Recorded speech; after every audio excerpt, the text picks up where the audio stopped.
I'm Aaron I'm Asia, and you're listening to Deadly Sips.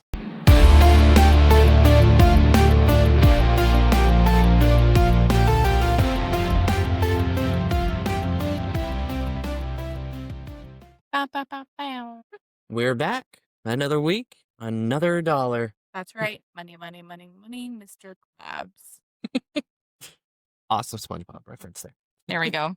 Yes. Never a bad time for a SpongeBob reference. Never. Never. Classic. So many good quotes from there. So many. So, what was your week? It was good. First half sucked ass. But then over the weekend, I got to see a very good friend, or we got to see a very good friend who came and Yes, we visited did. us. And she made us cinnamon rolls. So shout out to our friend Michaela. She's awesome. Yes, those cinnamon rolls were amazing. Yeah, I had another one this morning. I did not. I think I just don't. You skipped out on the breakfast? I usually skip breakfast is my problem. What? I love breakfast. The most important meal of the day, kids. Eat breakfast. Yes. Yes. Give an extra start to the day for sure. If you haven't yet, everybody, follow us on all those socials. We are on both TikTok and Instagram, Deadly Sips Podcast, and our personals are Asian Aaron. And if you feel so inclined, go to our Patreon. That is patreon.com/Deadly Sips Podcast. So official. I know. We're everywhere now. We're everywhere. Whether you like it or not. Yes. Whether you like it or not, we're everywhere. Gotta get out there. Gotta get out there. Well, that's enough of our shameless plug. So, this week is my turn for the interesting case / mysterious and macabre. But wait, we have to do our deadly sip first. We do. So this one for the deadly sips this week is the cold front. Ooh. Spooky chili. Yes. It is a mixture, well, it's 2-layered. So it has the white layer on the bottom, blue layer up top. I thought it was supposed to be the other way around. Every time I made it, the white always went down to the bottom. I think it's just because the ingredients are heavier. But yes, it is quite delicious, I think. It's supposed to look like, obviously, a snowstorm and is made with blue curacao, vodka, cream of coconut, and white rum. Yummy. Nice chili. Super yum. It looks cool. And I wanted to, with the feel of the episode, I wanted it to look nice and chill, frostbitten kind of vibe. Yeah. So. You think you delivered on that front? Looks cool. You know me, I always like Malibu. Yes, Malibu was good. I'm spilling on the table. Ruh-roh. And it's turning blue. Reggie. Well, it ties straight into my case for the week. Good. Which, it being more of the winter months now, I felt like, okay, I gotta do something a little more on the chilly vibe. All things macabre and creepy are chilly, but yes, in this form, a little bit more, right in there. So my case this week has to deal with the Dyatlov Pass mystery. Oh, yeah? Yes. And so this takes part on what is called, I'm going to butcher it in the Russian pronunciation of it, which is called the Kholat Syakhl, or Dead Mountain.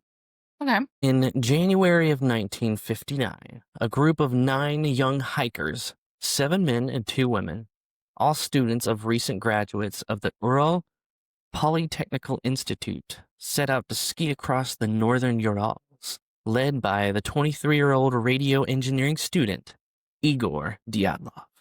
Of course, now named after for this pass.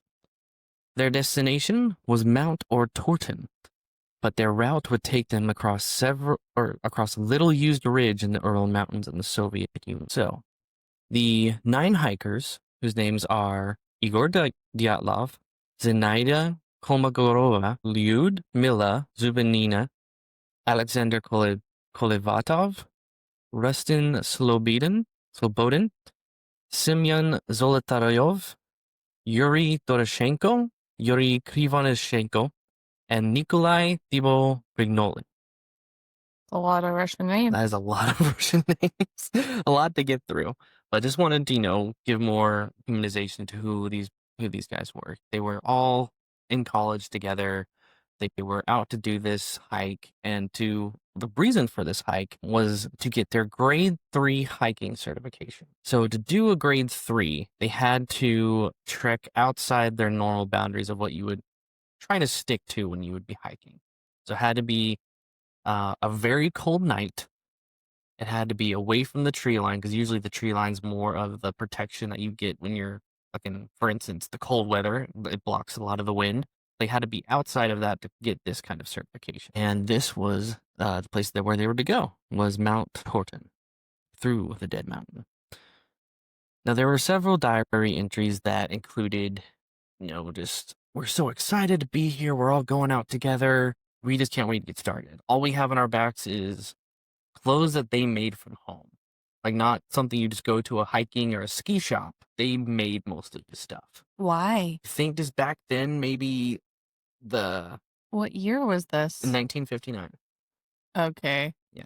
That makes sense. So not a lot of usual ski shops, or I guess the economy and everything just made it to where they couldn't buy the really nice stuff. They had to make a lot of it. So there was scarves, quilts sewn together to make jackets, animal pelts, just all of it. So it was going to be kind of a tough go, but they've done it before. So hey, let's do it again. They traveled by train from Yekaterinburg all the way up into the first stop. It was a little village that was inhabited by the local native people there, and they were called the Mansi tribe. Their first stop was in this village where it was inhabited by the local natives of the Mansi tribe, which I will get into a little bit later, because they were also one of the theories that maybe how these people were found missing. They started from the village and they started out. However, a couple days in, on the 28th, there was a 10th hiker who was Yuri Yudin. So you know of the 9 that were the original ones that perished, but there was a 10th one that had to turn back due to an illness.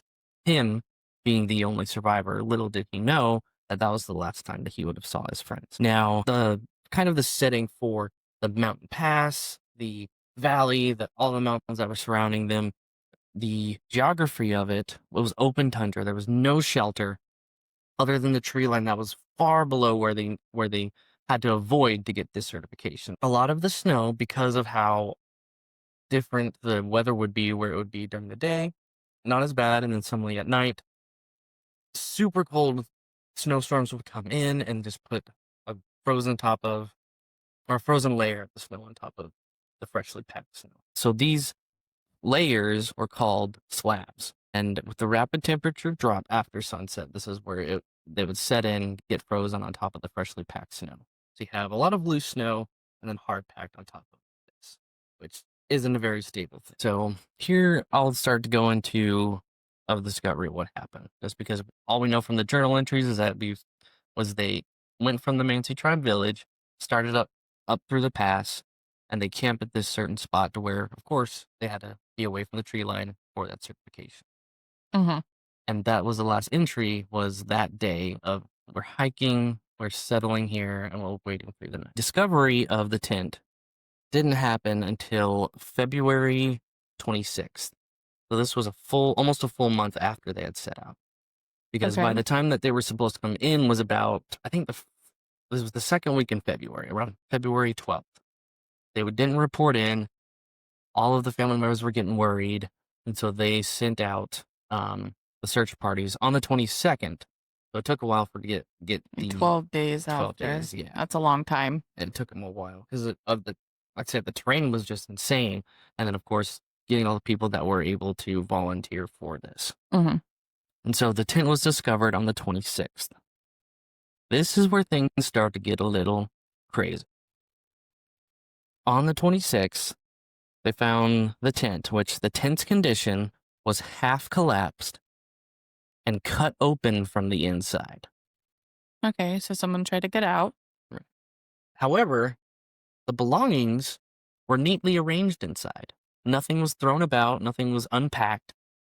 all right there. What they found also was bare footprints. Not like the bear, like bear, but like with your shoes off, socks off, bare feet, footprints leading away from the tent. So without shoes. Yes, Just more like- simply without shoes. Yeah. They Yeah. had their bare feet in Yes. the footprint. Okay. Which in this type of setting, why would you go out in your bare feet? Yeah, that's weird. Like something had to really set them off if you were to get out of that tent that fast and not even put on your shoes. It's true. And then to cut yourself out. Exactly. Now, this is where they find the first bodies. The first two discovered were Krivonishenko and Doroshenko under a cedar tree. I said they had the campsite was here, and then the tree line was at least half a mile down. So they had somehow gotten away from the tent, made it to the tree line, and the first two bodies there were caught under a tree. Near the tree, they found signs of what would have been like a fire pit. Okay. So they had tried to get warm after getting out, but why not make it back to the tent? Get warm. Everything's right there. Also, they cut it open. So they had to do what they could to get warm. Crazy thing was they found broken branches about 5 meters or 12 feet up. And so the signs that they had climbed the tree to get, I guess, maybe fresh firewood. I wouldn't think maybe the lower ones would have been fine, but maybe because of all the snow and the wind, the ones on top were probably the easiest. After that, they found technically 3 more bodies. The next 2 were Dyatlov, the lead hiker, and Kolmogorova, who was one of the females that were along.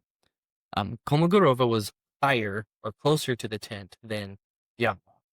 There was quite a bit of a distance between the two. And strange things about their bodies was on Kolmogorova, there was bruises, or there was injuries to the face, the hands, and a bruise that was around her stomach. Weird. As if that she would have been hit by something. Wait, around her stomach? Yeah, around her stomach. Okay. Yeah, with just those few injuries, what do you think would have happened? No idea. No idea? Okay. So I'll keep going. Now, the third body that was found was Slobodan. And a crazy thing with his injuries was he was found with a fractured skull. Now, all these What? injuries just aren't, adding up to me. When I was first researching this, when I first heard about it, I'm like, okay, this is kind of weird. Like, what's going on? Why are all these different injuries? Yeah, you're like, did a fight break out? Did somebody go crazy and start beating up on everybody? Was it the Yeti? the Yeti? Or was it something that they found that they weren't supposed to and surprised the military? We'll go into theories later. Now, it wasn't until 3 months later that they found the remainder of the bodies, the last 4. And they were found under 3 to 4 meters of snow next to the creek that was just past the beginning of the tree line. Now, their injuries is what the pathologist described as being hit by a car. What? So did they fall? I'm not sure. Like, what? Exactly. So their injuries were massive chest fractures, skull trauma, and here's a kicker: missing eyes and tongue. Excuse me, sir? That's where I'm like, okay, is that something to where it's The I don't know, abominable personal, but like, I don't want them to tell anybody in the afterlife after this stuff. I don't want them seeing anything after they're dead, or maybe something super simple, just being, after so long, animals probably found them, and that's what they go after first, is the soft tissue kind of things. So 3 months after February would be what? March-ish April, that they May. found them? Oh, I'm off. Couple months later. Another weird thing was some of them had radioactive clothing. What? Mm-hmm. What? I'm No not gonna dive thanks. into I don't it want yet. to fester with anything radioactive. No thanks. Now, after the official Soviet investigation, so the investigators that were up there, seeing what happened, went through all their notes, what they could have compiled it down to was they were killed by an unknown compelling force. Okay. That was on the Official record? official record was unknown compelling force, and that's what lived on there for years and years after. We don't know. Nobody Jack knows. shit Mm-hmm. is what the government said. Exactly. What did they want to hide something? Mm-hmm. I feel like if they wanted to hide something, they wouldn't put unknown. That's just me personally. Mm-hmm. I feel like they would have tried to stage it as something else. Maybe. You know what I'm saying? Is it just like, oh, we don't know what happened. It's a mystery. There's all these weird stuff. Yeah. I feel like if they were lying about it, they'd flat out be like, just lie about it. Oh, it was an avalanche. Or someone went crazy and killed them all. Yeah, it was this. Exactly. Suicide, like they give blah, blah, some bullshit reason. Yeah. Who knows? I don't know. So the biggest things that came from the investigation, obviously, the tent. Why was it cut from the inside? And all of their stuff left perfectly untouched. With the radioactive clothing, there was some orange skin as well when they found them. Whoa. And of course, everyone's thing where it was incomplete case files. So yes, they had their investigation. Yeah, they jotted it down to unknown compelling force. But they just feel like there's a lot of things missing. Yeah. You know? Oh, yeah. So now into my favorite part, the theories and analysis of those theories. Mm-hmm. They're not a lot. There's like 6 or 7. Okay. So one of them, which I should have put these in the better order because I feel like this should have been at number 1 and gotten down to the most, made more sense. But one of them I think was my favorite was the Yeti and UFO theories. Okay. So in one of they recovered their camera from the tent, and they could see some of the different like pictures of their travels, even leading up into the last hours of when they were alive. So one of them showed they took a picture of behind them on one of the hikes, and it looked like kind of that classic Bigfoot picture where it's like, standing side by or walking in motion and looking at you. No, it wasn't. Was it really? There was one that looked exactly like that. Stop. However, this theory was shot down just because it did kind of look like one of the traveler or one of the hikers in the group. When they took another picture of him later, it kind of looked like his suit or his snowsuit and everything.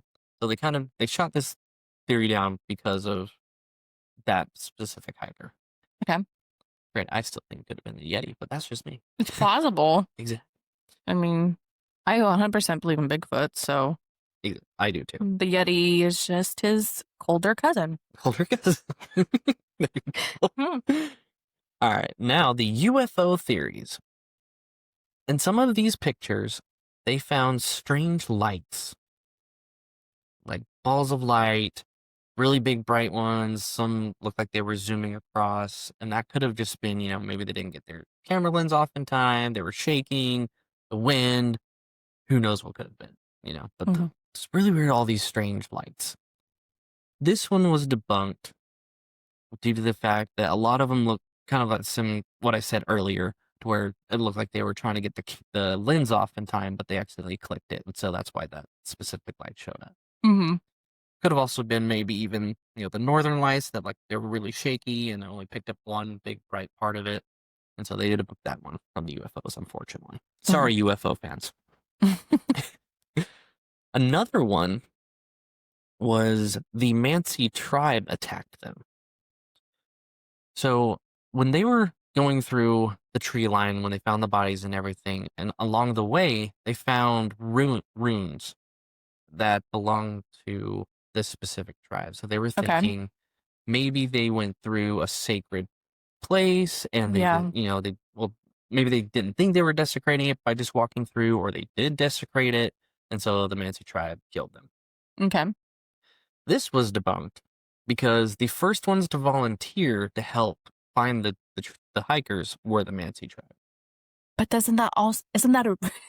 Do you know how many episodes of CSI? That can also be a tell. Yeah, it's like, oh, let me help. I will definitely help you and figure out I what's will going do on. whatever. I'm not saying that they did. That's not what I'm saying, or I'm blaming them. I'm just saying, that particular thing. It's a classic TV Yes. scary thing. Like, oh, I will absolutely help in any way I can. Yeah. Anyway, that is all. Exactly. Also, in I think it's Expedition I know. Unknown, I think is the name of the TV show. When they went to go explore and kind of debunk a lot of things or even find out what happened to them, Mm-hmm. when they passed through that same village with the Mansi tribe, they were very kind. Mm-hmm. Like, they were like, let us help. You can stay the night before you head out. Let's cook you Oh, some that's so dinner. nice. It's They were just really nice. hospitable. Yeah, very hospitable, very nice people. And so I was like, there's no way. So Yeah. they writ that one off. Oh. Next one was military tests. Okay. So in also the Expedition Unknown, when the lead investigator came to Ekaterinburg, he met with one of the scientists there or historians there. And he had actually a piece of metal that they found near the campsite there. And he believed this is from a missile. Ew. So maybe the Russian military was testing stuff there, and sudden, they got this part they weren't supposed to, Mm-hmm. and that's what happened. So he took a sample from this, and when he got the sample back, it actually turned out to be from or similar materials to what they would have used in this certain type of bomb. Okay. So this is why I think it was one of my higher theories of what really happened was military testing. They were in a spot they weren't supposed to be, and the military showed up. Would that also explain the radioactiveness potentially? Also, too. So That's kind of weird. they had also tested some of the trees that they were found nearby. So like they dug into the tree because we know when a tree gets older, it gets rings or whatever. So they dug into the tree, tested that material, and the earth gives off a certain amount of radioactivity by itself automatically. Oh, yeah. You walk outside. Fun fact, guys, I'm a dental hygienist. You get more radiation from going on an airplane or going outside for an hour than you do from dental x-rays. You're Heard it first. Just so you know. Fun fact. Not your pano. Your other ones, but the panos are still significantly lower than You your heard it medical first x-rays. from Yep. a medical expert. Fun fact, in case you didn't know and you're worried about it. No, you're going to get more out going out to the beach, honey. Oh, yeah. I wish I would have put that radiation levels into this too to kind of describe it. But anyway, the normal radiation from Earth tops out at 0.5. Okay. The area surrounding this had readings of 0.33 or higher. Wait. So does that say that recently there was more radiation? So it was the parts that they had dug into. So the parts that were deeper, that's where they found that much coming off. So there was more deeper? Yes. So, okay. So radiation It was higher than it. Yeah. Okay. A while back rather than the new layers on top of that tree. Gotcha. So yeah. So deeper into the tree, there were bigger levels than what was outside of the tree. So that, like I said, this one raised a lot of like red flags for me. So I'm like, there's a lot of radioactivity that was found on the bodies. And so this is why I thought it was the military that showed up. Mm-hmm. In one of the so in that episode, the same episode with Expedition Unknown, there was a historian by the name of Teodora Hadjiyski. Say that again. Teodora Hadjiyski. She was really big into this case. She had spent a lot of years of her life trying to figure out what was happening. So she was one of the like lead investigators on that TV show, The Expedition Unknown. Cool. And she really was into the idea of the whole military testing. Uh-huh. Because Slobodan, he was found with the fractured skull. And the pathologist said not like this is definitively this is what happened. He said it's similar to what you would have found with someone getting hit with the butt of a gun. Okay. So again, this is what sent me into like I think that could have happened. Okay. That's not it what happened. I'm pretty sure that could have happened for sure. Okay. Okay. Next theory is the infrasound panic theory, or also the katabatic winds theory. So in the specific part of the pass that they were in, winds, when it would, drop below during sunset and the really raging snowstorms, these winds would just tear through this pass. Wind can be real scary. Mm-hmm. That, like, also on Mount Everest, they can't even go up to the top. They have to sit in the death zone for a month sometimes. Mm-hmm. Because there's very select few days that the wind is safe for them to go on top. So that makes, wind is psycho. Exactly. And so these frequencies and like the decibels, at some point when it hits like into your ears, it just makes you panic and freak out. Mm-hmm. And so that they thought this could have happened, like maybe they just freaked out, tore open the tent, and just ran just because they were just panicking. All this wind was going They don't know what's going on. What's going on? What's going on? Yeah. And so this was a big theory that could have happened. But then what caused all of the injuries? The injuries. That's unless they fell or something. I don't know. Right. All the things that could have been around that, like they could have fallen, avalanches, yetis, anything. All the things. Or it could have been military testing of those frequencies that made them freak out, and then, yeah, that's when military showed up. A plus B equals C. Yeah. So they kind of shot these down just because they couldn't get accurate readings at that spot. Or like they would try it a couple of times, it just didn't add up. Mm-hmm. Last theory, which scientists believe that could have been pretty accurate because of the layers I was talking about earlier, where there was the fresh powdered snow and then it would freeze over and you have the slabs on top of it, was the slab avalanche theory. Ooh. So this is when, something, since they dug into the snow a little bit to make their tent, they could have set something off and made that slab shift down and get on top. Oh. There was another reason where this one wasn't so thought after as the biggest theory, was because you need a steep incline. Well, or a regular avalanche, you need a steep incline. Yeah. You would need at least, I think it was... Snow's gotta fall. Yeah, at least 45-ish degrees, something like that. And the max that this got to was 20 to 25, which made the slab theory more plausible rather than a regular avalanche. Yeah. A regular avalanche, like I say, you need a pretty steep to go down and to roll on top and everything, which they did find snow on top of the tent. So we're like, oh, it could have been an avalanche.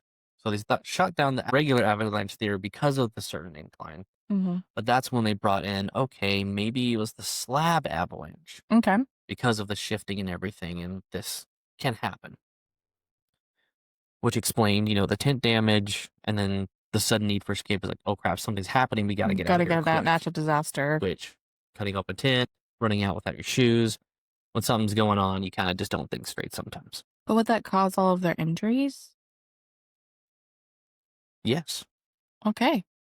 So, the Francis Slobodin, who had the fractured skull, could have been a rock mixed within the slab, or the slab itself, a hard part smashed up right on his head. Okay. And the same thing with the horizontal bruise on the other girl. Mm-hmm. That could have easily been something hitting her in the stomach and then causing those injuries as well. Yeah. What about the injuries with the tongue and the eyes, though, and the radioactive clothing? No, I don't.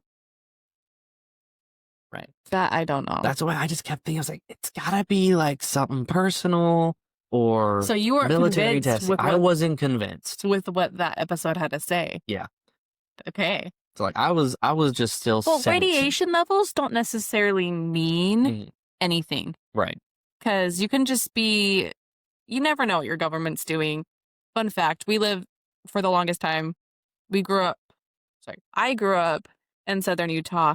And back in the day, they did a bunch of nuclear testing, and my grandmother got breast cancer because of all the radiation that came over from that testing, and they didn't know about it, and a bunch of citizens were affected. Mm-hmm. So it's like, it's more, I feel like the radiation doesn't necessarily mean causation to anything direct, but to me, the eyes and the tongue is weird. Yeah. Because you said they were cut out? Yeah, they were like Specifically. ripped out or like taken out. That's weird. Yeah. Unless it was just animals. It was an avalanche and animals did something. But it's weird that it was just her too. Yeah. Specifically. So yeah, with all the different things, like I was just thinking, no, this can't be it. It was totally military and everything. Like this is what happened. And another thing that kind of half military, half kind of within themselves was that it could have been like because of like the or the orange skin and the different discolorations. It could have been military, you know, practicing with biochemical weapons, and they like exploded near there, which could have explained that slab that they found. Okay. And they ingested something which made them go crazy. And then maybe, you know, they were fighting themselves off and it was down to the last few and they just kill each other. That was another reason I was thinking. It's like, it's got to be something along those lines. So they shot down the military theory again because also there was no other tracks found near them, like, you know, no other person, helicopter or truck tracks, any other footprints. Like it was just them. So that's why I was thinking, okay, maybe it's still that biochem. So with all like the hiding and the cover-ups and the missing case files, I was like, there's got to be some kind of military thing, like jumping in here, being like, no, you can't. There's nothing happened here. Just say it's this, call it good. You know. And there was a note found. So toward the end of this expedition, unknown, there was a letter brought forth from the lead investigator. Okay. That he had received information before he had actually received information on I think it was the 12th or the 16th of February, because they weren't sent out until the 22nd. Like, why was there so much time in between him getting the letter and then them finally sending out a search party? Like, was he covering it up? Did they have to wait so long for the military to get out of there? And it's like, okay, now you can go search for the bodies. Like, that's what he got a letter from who? I can't remember who it was addressed to, but he had written down this date, the 6th, it was like 12th or the 16th, and signed it. So it was authenticated, like he wrote this. About? Of the information that there were missing hikers. Oh, okay. It wasn't anything in there saying that we covered it up or, hey, this person told me to come back on it. But the dates and the signature on there confirmed that he knew about it before the search party was sent out on the 22nd. Yes. Sorry. No, that was a lot of words. A lot of words. A lot of words to explain, basically. There was information found. I was like, you lost me in the first. Okay. I need to get better at my storytelling. No. I do the same thing. I get really excited. Yeah. And it's like, take a few deep breaths. And yeah. Okay. So he sent a letter out to somebody? Yes. Okay.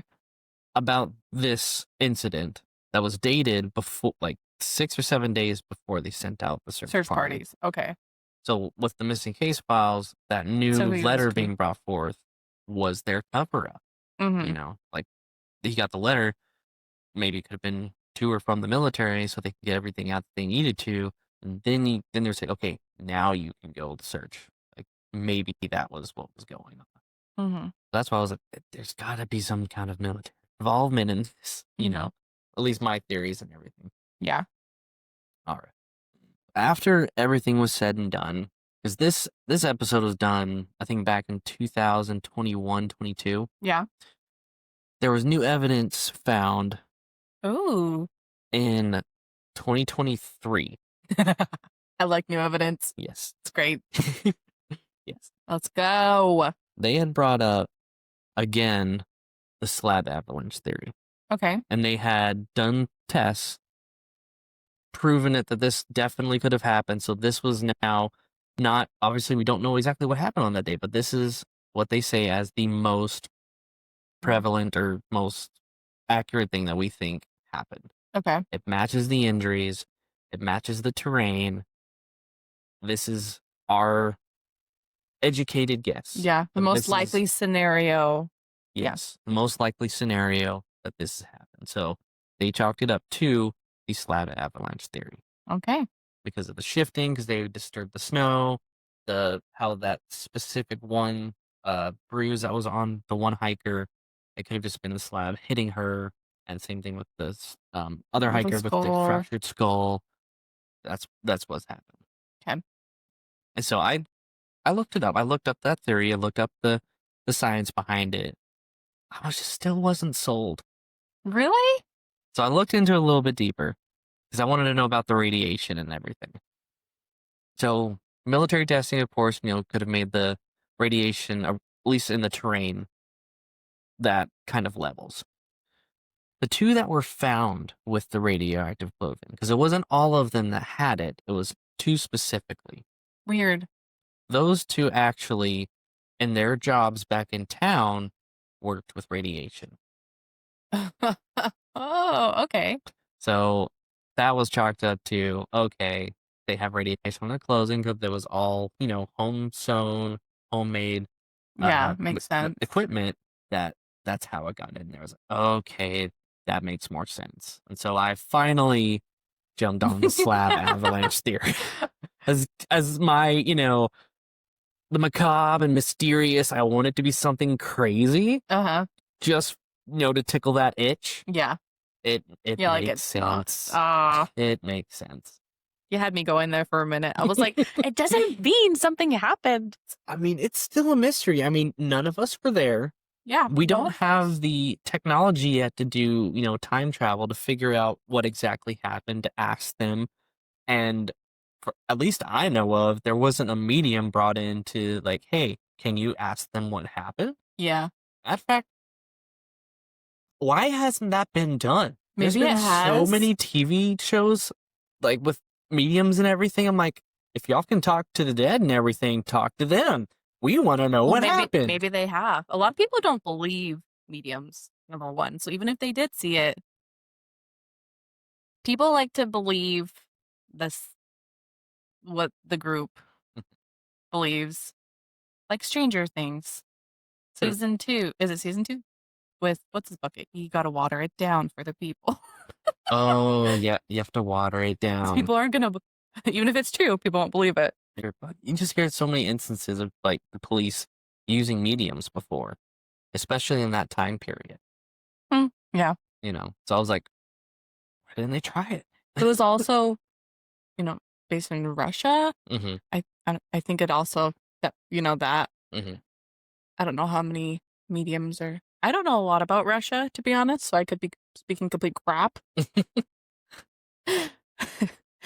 But as far as I know, Yeah. I mean, I do know Baba Yaga. Is that Russian? Yeah, That's Baba Russian, Yaga. right? Yeah.